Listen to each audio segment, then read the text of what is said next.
Halo, selamat pagi anak-anak kelas 8. Kembali lagi saya Pamukio Suarliak. Kita akan belajar mata pelajaran agama Katolik dan budi pekerti. Nah, anak-anak, kita akan belajar meneruskan yang kemarin bab 1 dengan tema yang kedua ialah kemanusiaan dan kealaan Yesus. Nah, baik anak-anak, kita akan melihat dari tema ini ada beberapa dari kompetensi dasar ini, ada beberapa hal yang akan kita lihat. Yang pertama, beriman akan Yesus Kristus sebagai Allah yang menjelma menjadi manusia. Itu yang pertama. Yang kedua, peduli pada sesama agar kehadirannya dapat disarankan sebagai wujud Allah yang menjelma menjadi manusia.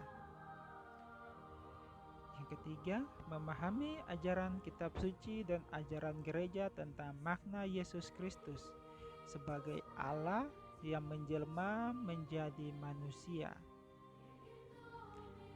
Yang keempat, melakukan aktivitas, misalnya menceritakan kembali, menyusun doa atau puisi yang berkaitan dengan peristiwa Allah yang menjelma menjadi manusia. Nah, dari tema pokok kita, yaitu kemanusiaan dan kealaan Yesus, itu ada keempat kompetensi dasar. Namun yang akan kita lihat yaitu cuma kita akan mengambil 3 kompetensi dasar. Yang keempat tidak. Nah, yang hanya kita ambil yang dari 1, 2, dan 3. Baik anak-anak, sebelum kita lanjut dalam materi pelajaran kita pada hari ini, mari kita hening sejenak untuk berdoa dalam doa pembuka. Mari kita berdoa. Dalam nama Bapa dan Putra dan Roh Kudus. Amin. Bapa yang maha baik, sungguh kami bersyukur kepadamu karena kasih-Mu. Kami dapat berjumpa kembali dengan teman-teman kami. Ya Bapa, hari ini kami akan berusaha memahami pribadi Putra-Mu yang sungguh Allah, sungguh manusia. Bimbinglah kami agar dapat memahami pribadi Putra-Mu, Yesus Kristus, Tuhan dan Juru Selamat kami. Amin. Dalam nama Bapa dan Putra dan Roh Kudus. Amin. Baik anak-anak, kita akan masuk ke pelajaran kita pada hari ini. Nah, dalam kitab suci, ada beberapa hal yang kita akan lihat tentang kealahan Yesus dan kemanusiaannya Yesus. Yesus itu benar-benar Allah dan benar-benar manusia. Kenapa disebut benar-benar Allah dan juga manusia? Nanti kita akan lihat.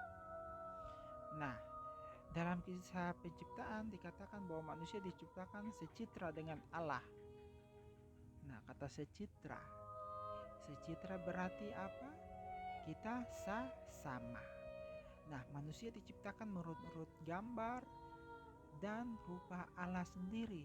Nah, berarti kalau manusia diciptakan menurut gambar dan rupa Allah sendiri, berarti Yesus itu adalah rupa dari manusia dan rupa dari Allah.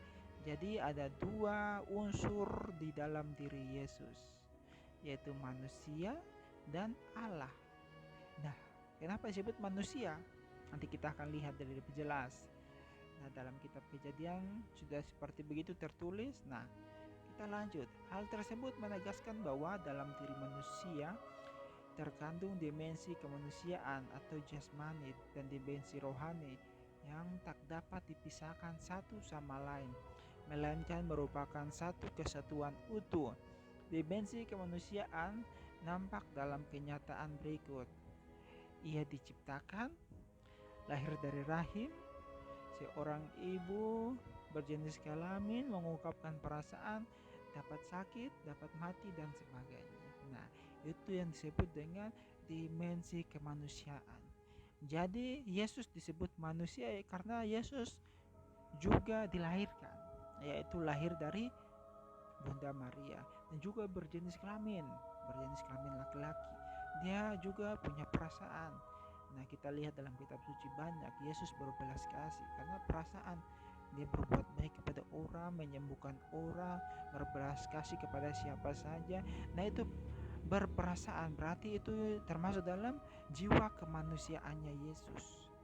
Dan dapat mati. Yesus mati di kayu salib, dipaku, dia mati. Itu adalah jiwa kemanusiaannya Yesus. Nah, tetapi jiwa kealahannya Yesus itu apa? Yang pertama, setelah mati, dia juga dapat hidup kembali. Dan kemudian dia bisa membuat mujizat, membangkitkan orang mati, menyembuhkan orang sakit, menggandakan roti, ikan. Banyak hal yang Yesus lakukan.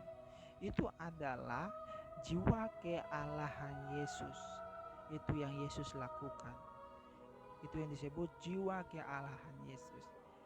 Nah, ya seperti tadi Pak Guru bilang, jelaskan jiwa kealahan Yesus itu seperti itu, menggandakan roti, membangkitkan orang mati, menyembuhkan orang, banyak hal.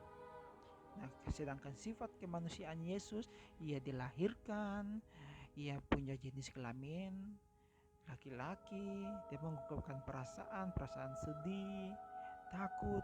Dia juga, Yesus juga pernah takut setelah dia mau ditangkap, yaitu dia pergi berdoa di batu dan keluar air mata darah. Itu perasaan bahwa menunjukkan bahwa Yesus juga manusia, dia lemah seperti begitu.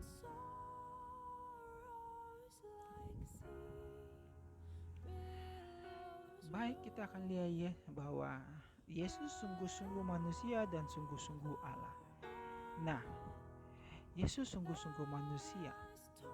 Kita nanti akan lihat dalam beberapa teks kitab suci yang sudah Bapak Guru ketik di slide ini, yaitu pertama dalam Injil Matius 1 ayat 1 sampai 17. Itu Yesus sungguh-sungguh manusia nampak dalam kenyataan berikut menurut silsilah keluarga. Nenek moyang Yesus adalah Abraham. Memang kenyataannya Yesus adalah wujud manusia. Dia punya silsilah keluarga ada. Nenek moyang dia adalah Abraham. Jiwa kemanusiaan juga terdapat dalam Injil Lukas 2 ayat 1 sampai 7, yaitu tentang Bunda Maria, dia mengandung Yesus. Banyak hal yang menunjukkan bahwa Yesus dia itu punya sikap kemanusiaan, dia punya jiwa kemanusiaannya juga ada. Jadi Yesus bukan hanya Allah, tapi dia juga manusia. Terus Yesus juga bisa merasa lapar, dia juga haus. Haus itu di mana? Nanti di kitab Matius ayat 23 pasal 35 itu, waktu dia melihat seseorang wanita duduk di pinggir sumur, dia minta minum. Nah, di situ juga. Nah, seperti tadi juga Pak Guru bilang atau Pak Guru sampaikan bahwa Yesus juga punya jiwa merasa ketakutan. Dalam Injil Markus 22 ayat 44, dia takut. Yesus juga takut. Takut sebelum dia mati di kayu salib, dia punya jiwa takut, dia sedih. Makanya dia pergi berdoa di batu dan mengeluarkan air mata darah. Nah, itu sikap kemanusiaan Yesus. Banyak hal peristiwa-peristiwa yang terjadi. Nah, dari berbagai peristiwa tersebut hendak menegaskan bahwa Yesus hidup dalam sejarah manusia dan menjalani hidup sebagaimana manusia pada umumnya.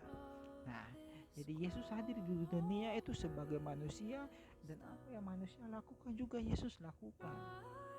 Itu yang disebut bahwa Yesus sungguh-sungguh manusia.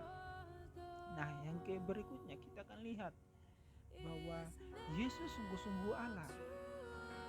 Tadi kita sudah melihat apa itu Yesus sungguh-sungguh manusia, sekarang Yesus sungguh-sungguh Allah. Nah, dalam kitab Yohanes,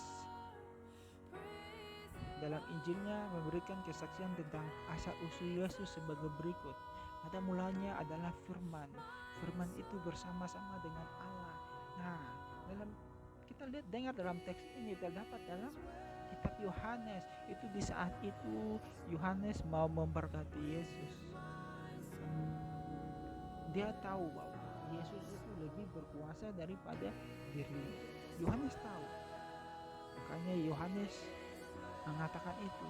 Firman itu telah menjadi manusia dan diam di antara kita, dan kita telah melihat kemuliaannya. Itu dalam kitab itu bahwa Yohanes mengatakan itu juga, bahwa memang Yesus itu adalah benar-benar Allah. Nah, kita juga akan lihat dalam Injil Matius, Markus, Lukas, dan Yohanes tentang, pasti mereka juga menulis hal-hal yang sama. Di situ tertulis bahwa Yesus adalah firman yang menjadi manusia. Di semua kitab Injil itu tetap tertulis bahwa Yesus adalah firman yang menjadi manusia.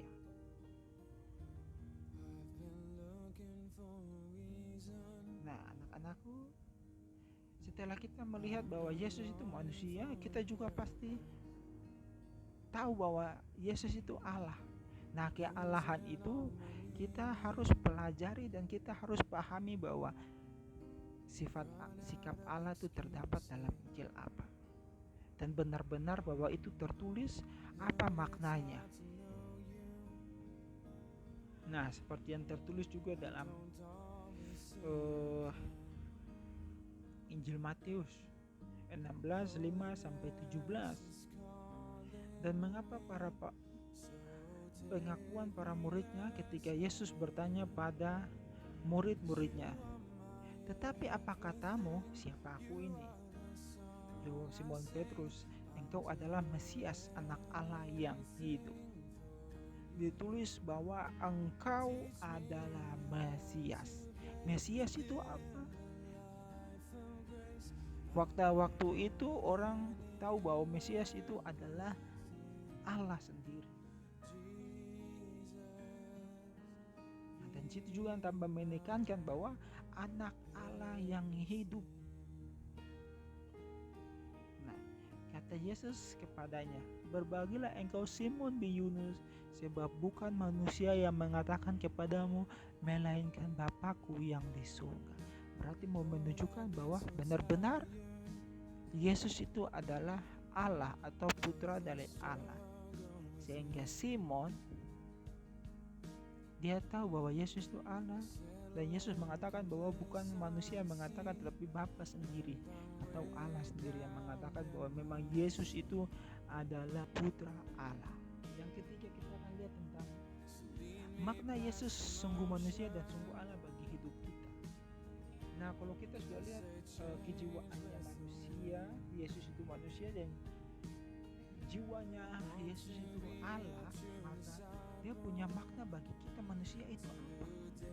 Apa yang harus kita ikuti sebagai pribadi yang benar-benar mengimani Yesus atau mengimani Kristus? Apa yang harus kita lakukan? Nah, kita lihat Yesus sungguh-sungguh Allah dan sungguh-sungguh manusia, berarti Allah menjelma menjadi manusia. Allah yang mengambil kodrat manusia sama seperti kita, kecuali dalam hal dosa. Ingin menunjukkan pada kita bahwa Allah itu pengasih. Dia mau turun ke bumi, merasakan suka duka yang dialami manusia, dan bergaul dengan manusia. Dia yang terbuka dan solider dengan kehidupan manusia. Dia menyapa manusia secara pribadi dan akrab dengan manusia. Dengan demikian, pewartaan karya keselamatan dapat lihat, mudah dipahami, dan diterima oleh manusia.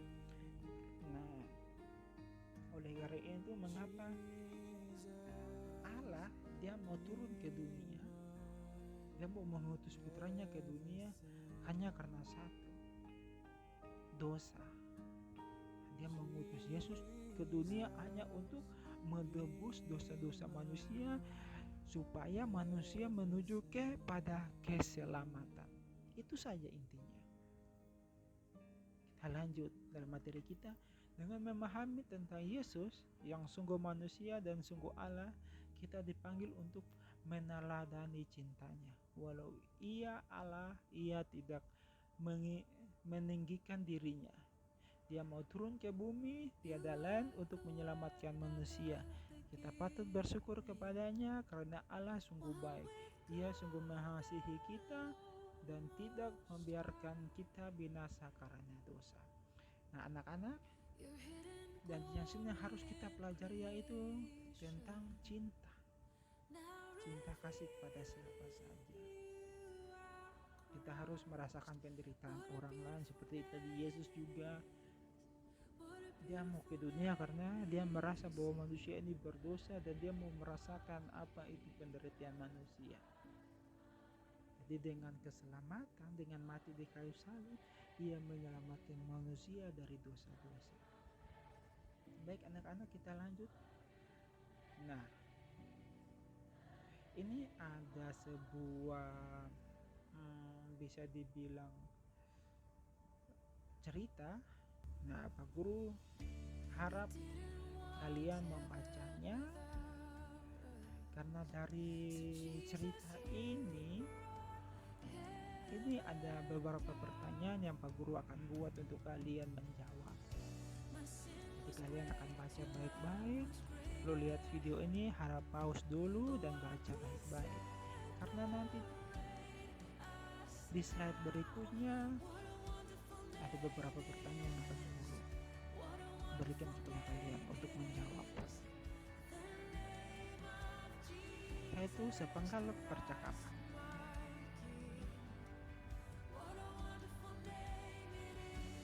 Jadi kamu tidak bisa memaafkan dia? Tanya Rian sahabat. Untuk kali ini tidak. Berulang kali aku sudah memaafkan dan dia tidak pernah berubah.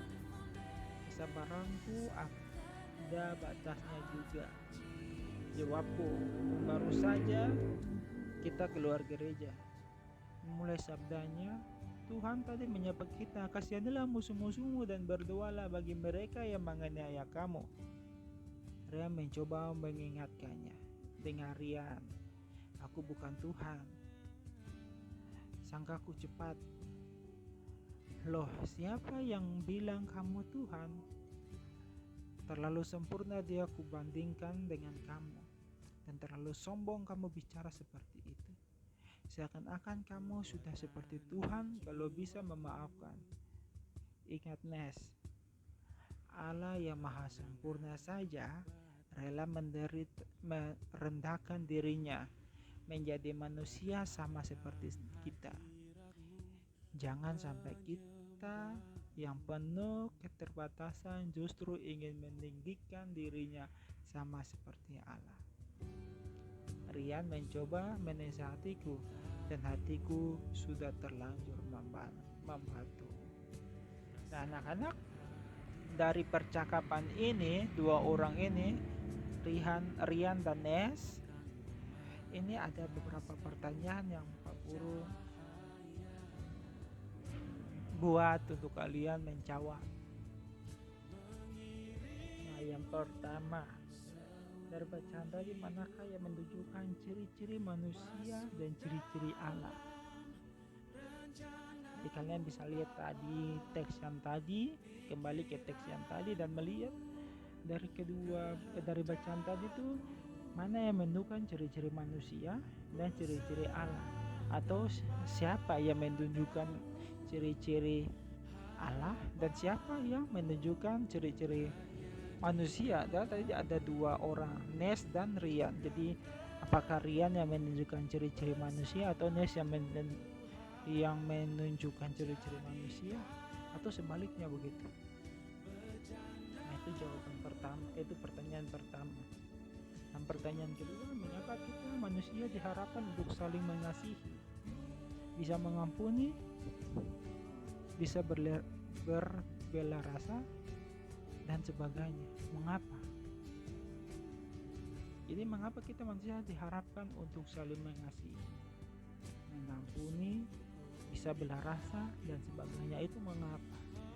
Nah anak-anak, kalian bisa tulis dan kalian kirim kembali ke Pak Guru lewat aplikasi yang sudah tertera. Nah, materi kita sampai di sini. Pertanyaannya, Pak Guru harap kalian bisa kirim balik ke Pak Guru.